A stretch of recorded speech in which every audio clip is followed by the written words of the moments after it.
Several years ago, I went on a retreat with a dear friend of mine here in the state of Texas. We each had some free time on Saturday, so I walked by myself and I found a quaint, small, white church, and I walked into it. No one was there but me and Jesus. I sat on the pew and looked up at the cross, and I opened my Bible to Matthew 26 about Gethsemane. And over the course of that weekend, I wrote this poem, Gethsemane. Not just another day that was slipped into his plan, but this day was like no other as he contemplated man. He took some friends with him that day to keep watch with him 1 hour, 'cause his soul was deeply grieved as he faced that final hour. He prayed the cup would pass from him if it was his Father's will. He brought his friends to watch and pray and beckoned them sit still. He knew temptation was so great, and he was counting on their help to pray for him and enter in and know just how he felt.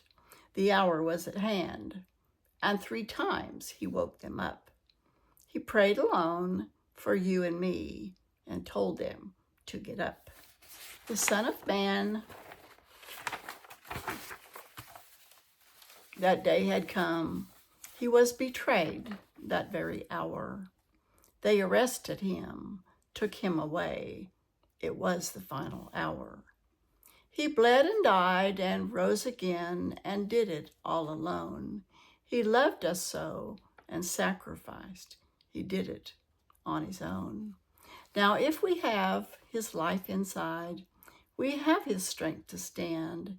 He prompts our heart and prays through us. He is the great I am. Matthew 26:39. And he went a little beyond them and fell on his face and prayed, saying, My Father, if it is possible, let this cup pass from me, yet not as I will, but as you will. What cup of suffering or crown of thorns are you walking through today? Jesus was mocked and, of course, crucified. Gethsemane does not actually mean garden. It means oil press, because where the workers had led the olives, and with enormous crushing stones, every single drop of oil was squeezed out. Jesus went to a crushing place on purpose, knowing what was coming, and he still said yes. The Anointed One went to the oil press and paid the highest price with his very own life. And his biggest fear was being separated from his Father.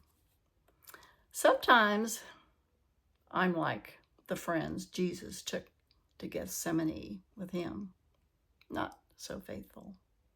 When I could have been, how about you? Yet, because we are his, he picks us up and continues to encourage us and loves us. Oh, how he loves us. You know, attacks come with the assignment because of the oil that you're carrying to break the yoke and set people free. Oil makes you a target. Weighty assignments attract weighty opposition. David was anointed. He was misunderstood. He was betrayed, and he was crushed. I want to read 2 Corinthians 4:8-12. We are afflicted in every way, but not crushed, perplexed, but not despairing, persecuted, but not forsaken, struck down, but not destroyed, always carrying about in the body the dying of Jesus, so that the life of Jesus also may be manifested in our body. I want you to think about Jesus and like Jesus is speaking this to you. Your crown remains. You gazed too long, you dropped your crown. You chose the past that's not around. A new day's here, so don't look back. What you've walked through, that chapter's past. Those voices loud that spoke of shame, they don't belong. That's not your name. Your royal robes were placed on you. You just forgot that you are new. The price was paid, my blood was shed. I paid your debt, they're put to bed.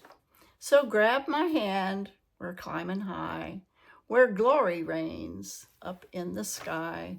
We've much to do, you've much to see. I'm proud of you, you look like me. Thank you.